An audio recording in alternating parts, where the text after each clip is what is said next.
I know we only have 3 episodes of the amazing digital circus, but even throughout these few episodes, a lot has changed, primarily focusing on the characters and their ways of coping with their circumstances. With each episode, we learn more about their backstories and the picture starts to come together in interesting ways. I want to talk about the characters' journeys so far in the show and also explore some possibilities for where they might go in the upcoming episodes. Starting off with Pomni, obviously she's the main character, so we know the most about her. From the moment she arrives at the circus, she embodies a sense of bewilderment and anxiety. Her experience is not just about being lost in a strange place. It reflects a deeper struggle with identity and purpose. Pomni's repeated pleas for answers show her deep struggle, exposing how lost and overwhelmed she feels in a chaotic world. She isn't just trying to figure out how the digital circus works. She wants to understand who she really is and why she's been thrown into such a confusing place. In episode 1, soon after arriving, Pomni encounters the abstracted Kaufmo. A key moment follows when Pomni, faced with an exit door, chooses to leave Ragata behind instead of helping her. And this decision highlights her inner struggle between looking out for herself and staying loyal to others, raising questions about the rightness of her choice. And after Kane brought Pomni back from the void, she felt defeated and weighed down by Ragata's disappointment, which only deepened her sense of loneliness. Pomni's inability to trust the other circus members continued in episode 2, particularly in her dream, where she found herself abstracted while Kane, Jax, and Ragata talked about her as she fell down to the basement. And this surreal experience reveals Pomni's fear of being judged or abandoned, further complicating her relationships and adding layers to her character arc. Later on, when they arrived at the Candy Canyon Kingdom, Pomni felt more disillusioned, but that quickly changed when she fell into the backrooms with Gummigoo. And in that moment, Pomni finally felt understood. Gummigoo showed empathy for her struggle, giving her a brief sense of companionship in her otherwise lonely journey. But by the episode's end, Kane crushed her hopes again, throwing her back in a familiar cycle of hope and despair. Then, during the funeral scene, Pomni began to see how valuable friendships could be within the circus. And this theme was further emphasized in episode 3, when she and Kinger had to join forces to escape from hell, illustrating her growing connections with the others and her increasing awareness of community. And so far, Pomni's growth as a character has been influenced mainly by Gummigoo, Ragata, and Kinger. They've all shown her that they understand her feelings and that she's not alone. Their support offers her a lifeline as she navigates her confusing and uncertain existence. But Kinger, on the other hand, initially seemed like he had already gone insane. He was introduced as someone who is eccentric and a bit chaotic, and in the first episode we heard him talking nonsense and forgetting obvious things. I don't know what I'm looking at here.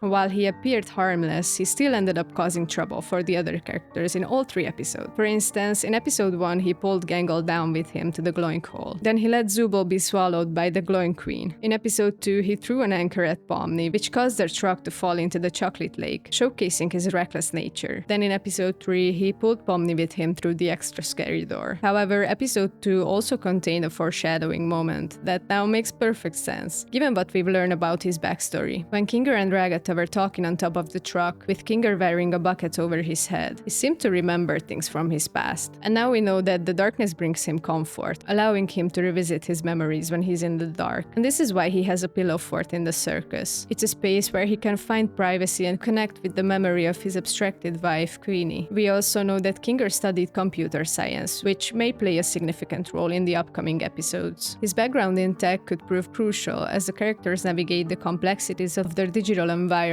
Maybe it will give them an edge in understanding how to manipulate their surroundings or even unlock hidden potential within the circus. And hopefully Kinger won't end up abstracting as we initially feared after only seeing episode 1. But then we have Jax, who at first seemed like a harmless prankster, a quick-witted and sarcastic character. He added a much-needed dose of humor to the circus. But beneath his tough guy persona, we began to see the glimpses of Jax's true personality, even in episode 1. When he, Ragata, and Pomni went to see Kaufmo and realized he had abstracted, Jax was the first to flee, leaving us with the conclusion that he might not be as tough as he pretends to be. And throughout the episodes, it became clearer that Jax enjoys being in the spotlight and struggles when he is not in control of what's happening around him. His mysterious actions in episode 3, which resulted in him getting tied up, left us with questions. Perhaps in episode 4, we'll see him seek revenge and act meaner than ever. Gooseworks has already confirmed that Jax will only get worse from what we've seen, so I anticipate some shocking revelations about his character as the plot progresses. But what's also interesting is that in episode 2, Jax showed a glimpse of sadness when the others were discussing Kaufmo's funeral, hinting at the deeper emotional layer to his character that contrasts sharply with his usual bravado. And this emotional moment leaves viewers wondering what lies beneath his sarcasm and humor. Maybe in episode 6, where Jax will be in the focus, we'll uncover the real reason behind this sadness. Maybe he was close to Kaufmo before the events of the circus, and that connection affected him deeply after Kaufmo's abstraction. It also raises the question of whether Jax's outward demeanor is a defense mechanism, hiding a more vulnerable self, and I'm hoping we'll find out whether Jax was always this way or if he became worse due to the circumstances of the circus. But one thing is for sure, in episode 4 we're finally gonna see him humbled as a fast food restaurant worker, especially if Gangl is going to be the manager there. The irony of a former trickster becoming a fast food employee could lead to significant character growth and plenty of humor. Continuing with Ragata, I find her to be one of the most interesting characters because she seems to mask her real emotions by acting extremely kind to everyone. For instance, she was the first to comfort Pomni when she saw that Pomni was freaking out in episode 1. Ragata's protective nature continues throughout every episode, even after Pomni left her behind while she was glitching. And this consistent kindness suggests a fragile interior beneath her cheerful exterior. And I can only hope that Ragata will find more stability now that Pomni returns her friendship. However, not much has been revealed about her past, aside from the fact that she too had a difficult time adjusting to the circus, which we found out from her conversation with Kinger. And my guess is that Ragata's coping mechanism is to distract herself and others from their situation, as confronting it would only send her spiraling down. Her character may evolve significantly as she learns to embrace vulnerability rather than hide behind her facade. Then there's Zubo. In episode 1, they came off as a confident and chill character who didn't like adventures, but they had no choice but to join in when they were kidnapped by the Gloinks. Initially, Zubo's reluctance seemed like a funny quirk, but as we dive deeper, their character reveals significant layers. For example, in episode 2, Zubo stayed back in the circus, and I initially thought that they were preparing for Kaufmo's funeral. However, it was later revealed in episode 3 that Zubo avoids adventures because they are uncomfortable in their own body, and Kane doesn't seem to help in making Zubo feel comfortable. When they shared their struggle, Kane created a never-ending Zubo box, forcing Zubo to endlessly search for the right parts to wear. And this situation raises questions about Kane's motives. Why can't he provide Zubo with a new avatar or a completely different body in which they could feel more comfortable? But maybe this aspect will be explored further in the upcoming episodes, as it poses significant implications for Zubo's character development. But based on the teaser for episode 4, it seems like Zubo will finally join the others in the fast food adventure, which could be an opportunity for them to confront their insecurities head-on, and maybe even embrace their unique identity. And lastly, Gangl. Gangl is the character we know the least about, as she has mainly been in the background in episodes 1, 2, and 3, aside from being the target of Jax's bullying. Her comedy mask broke in all 3 episodes, leaving her with her tragedy mask and her frustration. Despite this, Gangl never once stood up for herself, which speaks volumes about her internal struggles. She appears as a submissive character who struggles to recognize her self-worth, feeling overshadowed by the more dominant personalities around her. And Gangl hasn't really interacted much with the other circus members except for Jax and Kinger. However, with episode 4 focusing on her, we'll likely see her having more screen time, possibly in a role as the manager of Spudsy's restaurant. And this new position could provide her with an opportunity to evolve from a shy, agreeable character into a confident person who might even stand up to Jax when he acts cruelly. But these are the journeys of the characters so far. Their stories are full of potential, and it will be interesting to see how their relationship and personal struggles grow as the story continues. I'm especially eager to see how they face their fears, help each other, and find a way to deal with the strange reality of the circus. But let me know how you think they'll change in the upcoming episodes. Thanks for watching, subscribe, and I'll catch you in the next video.